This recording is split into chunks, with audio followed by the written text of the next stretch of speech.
Not too long ago, we went through the biography of a guy who's not just an up-and-coming talent anymore, but a full-on young star, Aleksandar Nikolov. And of course, I just can't skip breaking down his playing style to better understand what he's really like on the court. The Bulgarian outside hitter who also ends up playing opposite pretty often.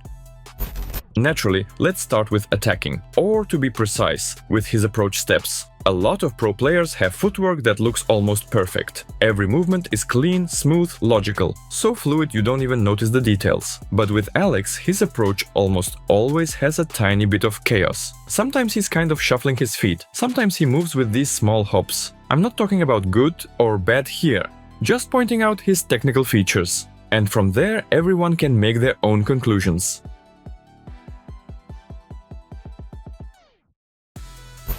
Nicolof has another noticeable quirk. You can often see him pushing off and taking off not straight forward, but slightly to the side.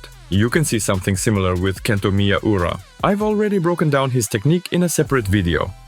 It's a bit like what middle blockers do when they shift at the last moment to shake off the opposing block. How applicable this is for outside hitters is still debatable, but judging by Alex's example, this approach clearly works for him. If we talk about technique in the textbook sense, Nicolof is far from a perfect reference model. He has some small flaws. His arm swing isn't the widest, his approach is that same quirky one, and his wrist action isn't super active compared to top-tier technicians. But as practice constantly shows, what matters isn't how perfect your technique looks, but whether it helps you get results. And judging by what this young Bulgarian has been doing lately, he doesn't care in the slightest that someone found a few imperfections in his game.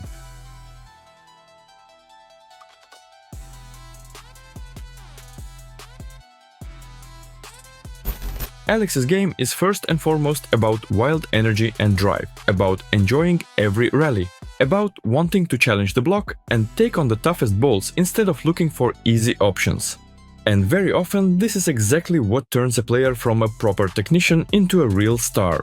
That's why watching Nicolof is so fun. He's fully alive in every moment. The only thing that's worth being a little worried about is his shoulder. He throws his whole body and arm into the ball with so much power that sometimes it feels like the injury risk is pretty high. But that's also exactly what gives his hitting and serve that brutal power that even the best receivers in the world struggle with. Still, I really hope he avoids serious injuries and keeps progressing.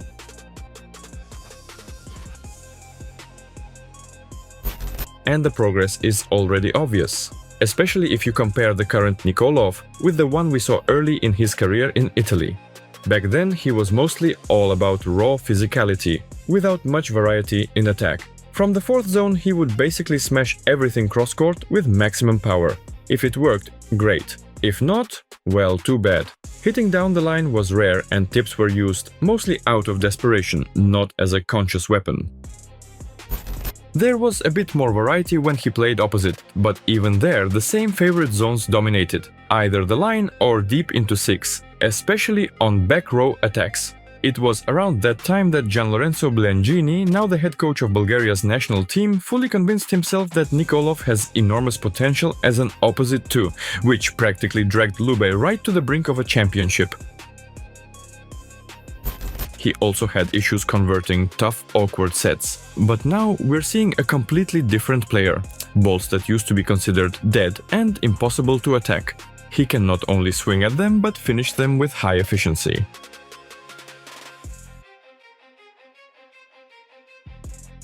If earlier he didn't feel too confident on quick sets, now he takes full advantage of the block being late.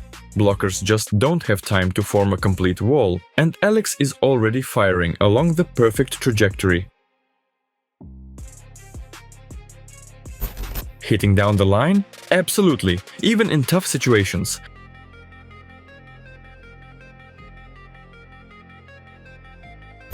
Plus, he's added a whole set of deceptive tools. He can roll the ball off the hands, softly tip behind the block, use different cut shots to put the opponent's defense in a really uncomfortable spot. Sometimes you even see him deliberately using the block just to create a better situation for the next attack. And that's no longer just the sign of a hot power hitter, but of a player who starts thinking in combinations, like a true attacking leader.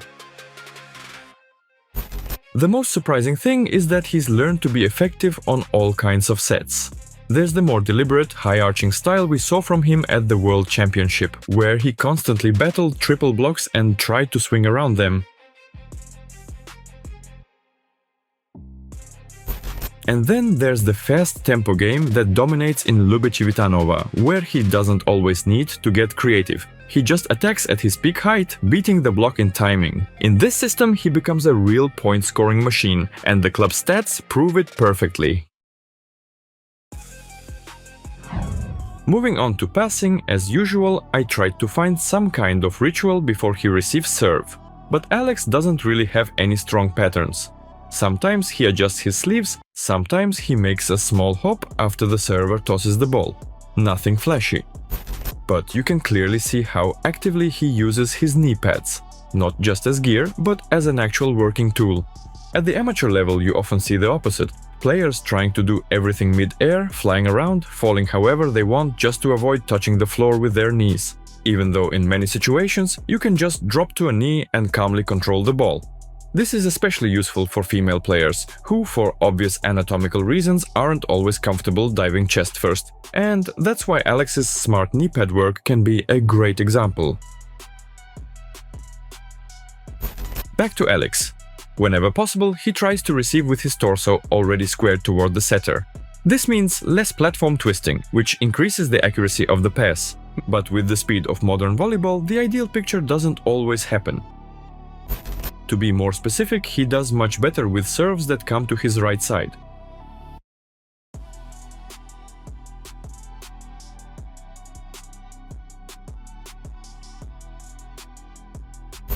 But balls heading to his left side sometimes give him noticeable trouble.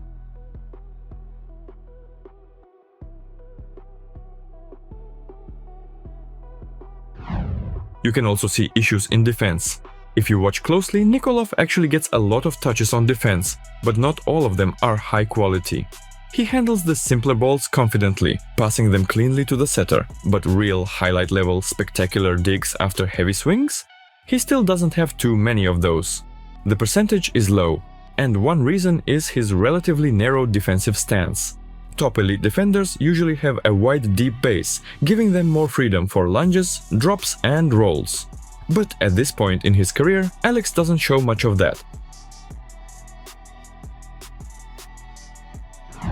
It's a similar story with blocking. When he gets his full approach, he reaches an impressive height, that's true, but his positioning and reading of the play doesn't always allow him to fully use that potential. Sometimes it's easier for him to join in as a third blocker on an already formed block rather than set the direction himself and take initiative. It seems like the key reason is that during the rally, Alex is almost always watching only the ball. He doesn't gather extra info, how the attacker is approaching, where the setter is positioned, what tempo the opponent prefers. If we compare him even just with his brother Moni, the difference is obvious. Moni assesses the situation beforehand, even before the set, then uses his peripheral vision to track the attacker's approach and arm swing, and only after that chooses his blocking position. That's why he gets more touches and more effective blocks than Alex. And now we finish the breakdown with serving. Just like in passing, Nicolof doesn't have any bright rituals. Everything looks simple and businesslike. He walks to a random spot near the advertising boards, then steps into his serving position, bounces the ball a couple of times, waits for the whistle, and serves. No dramatic pauses, no special trademarks. It's important to note that what we saw from him at the World Championship is different from the version of Nicolof we see now in Italy. At the tournament he served more often from Zone 1 and relied heavily on raw power. The main trajectory was into Zone 6 with frequent shifts toward Zone 1. He also used Zone 5 and short serves, but a lot depended on the quality of his toss, and that element is still not the most stable. In Lube Civitanova it looks completely different. Alex changed his starting position, relies less on sheer power and more on control. It feels like he often serves according to specific coaching instructions, intentionally targeting weak spots in the opponent's reception. There are more short serves now and sometimes even hybrid options. So far you can see that this approach still isn't fully natural or comfortable for him, but if he continues developing this skill, he can turn from just a dangerous server into a fully loaded machine capable of giving any opponent huge problems in reception.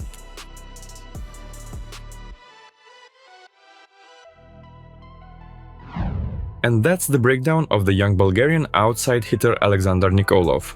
I really hope this analysis was useful and interesting for you and that you'll support it with a like and a subscription to the channel. I also see your comments and worries when I disappear for a bit, so your support and feedback motivate me like crazy. Definitely tell me who you want to see next in this series. I always try to listen to my favorite audience. And as always, this was Nick. Love what you do, and you'll absolutely succeed. See you soon. Bye.